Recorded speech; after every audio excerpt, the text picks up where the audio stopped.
I was gonna say something about the tactics argument.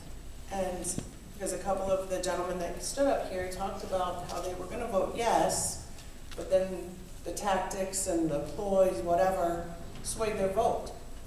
And I have to say that we've all experienced a campaign before. You have the right to say, this is what we want. You have the right to say, vote yes, MHS, vote yes for MHS. But whatever tactics are used does not change the fact that my teenager came home the first day of school, who was a sophomore in this school, and he said, Mom, I hope there's not a fire while I'm in choir. And I said, really, what's that about? And he goes, because we're all gonna die. There were 84 kids at the beginning of the school in choir, something like that. And the little sign, he said, Mom, the little sign on the door, it says 33, or capacity 34. There's one door, there's a fire in the hall, we're all gonna die. You know, and some of you know my son, and he's very rational. But, you know, I thought, I'm like, yeah, just whatever, you'll be fine.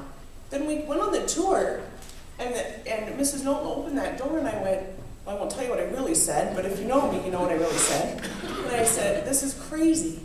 This is insane.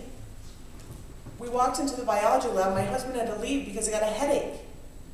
Our kids aren't going to school and expected to learn in this environment. That's insane to me. So I don't really care what tactics you use. And whatever, however you might feel about anybody sitting here or anybody who's at a basketball game, it doesn't change the bottom line that there are live wires stuffed in a closet somewhere. And that our kids are exposed in this environment that is not really conducive to learning on a daily basis. So I respect perspective, but I think if you were a yes and you were swayed because maybe you got mad someone was at a basketball game passing out stickers, which is what a campaign is, then maybe there needs to be some reflection. When we talk about redoing this whole $16 million campaign and shaving off fringe here and shaving off fringe there, you know, it's all about spending. Why would you spend good money after bad?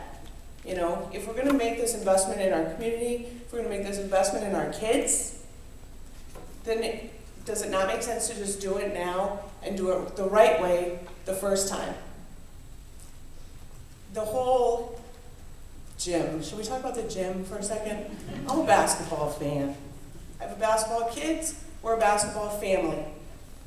And I'm 6 foot tall. So if you think it's comfortable for the Brown family to sit in the Madison Middle School gym, it's not. It's not.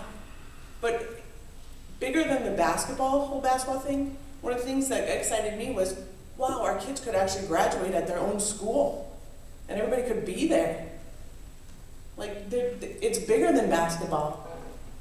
And nothing's really bigger than basketball. But it is. It is. It's bigger than basketball.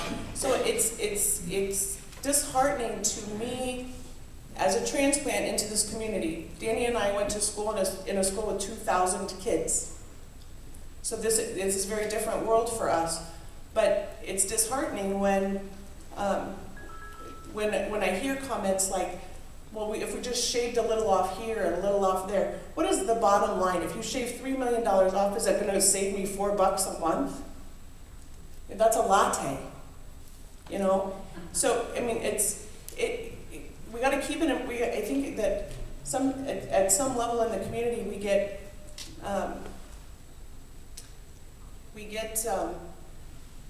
we find reasons to sway or whatever, and it doesn't always make sense. The last thing that I was gonna say, which may be kind of moot, but if you have had, anybody who's had this discussion with me, you know, taxes are a part of living in America, and if I wanted my property taxes to stay low, I would have stayed in my old little house. But my family made a conscious decision to move to a bigger house. Oh my gosh, can you believe I ran out of time?